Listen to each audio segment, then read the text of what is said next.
So it's God's Grace on Tuesday, except it's not Tuesday. What day is it?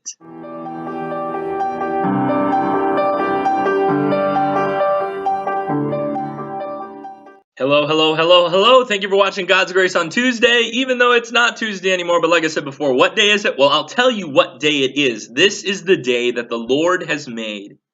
So let us rejoice and be glad in it. God's grace is being poured out on you right now as you watch this video. It's being poured out on me right now as I make it. God's grace is right now, and that is something to be thankful for. It is something that should put a smile on your face. It's something to rejoice about. Now, you might also be like, you know what, Tim? Life stinks. It just stinks. There's suffering. There's pain. There's brokenness. There is it just hurts, right? Now, that can happen. And guess what? It's okay to know that.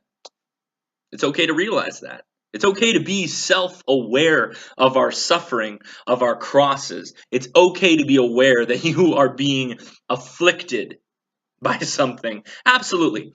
But once you come to that place of self-awareness of your suffering, of your struggles, well, then you have a choice. Once you are self-aware, do you become selfless or do you become selfish?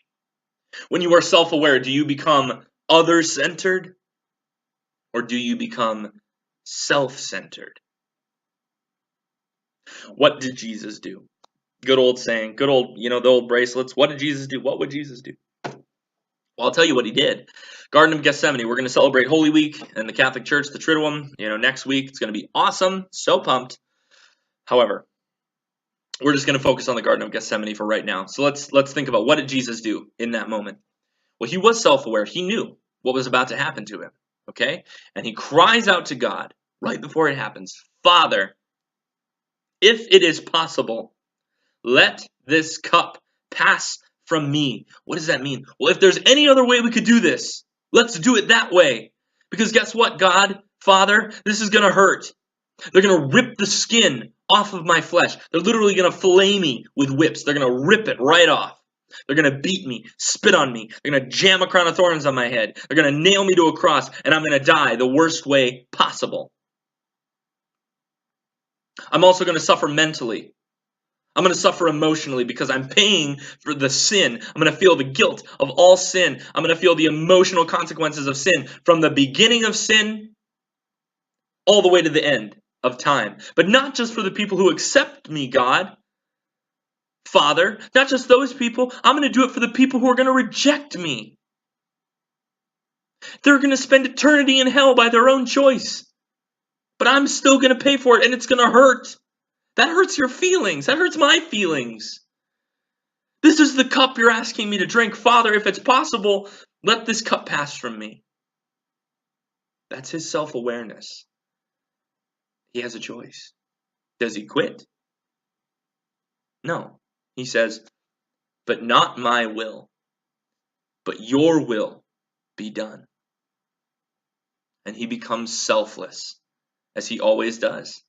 He becomes other-centered, as he always does, as he always is. That's your call. That's my call. To be self-aware of our situation, to be self-aware of our cross, and then to pick it up, to know it, to embrace it, and do it for other people. Die for the salvation of other people.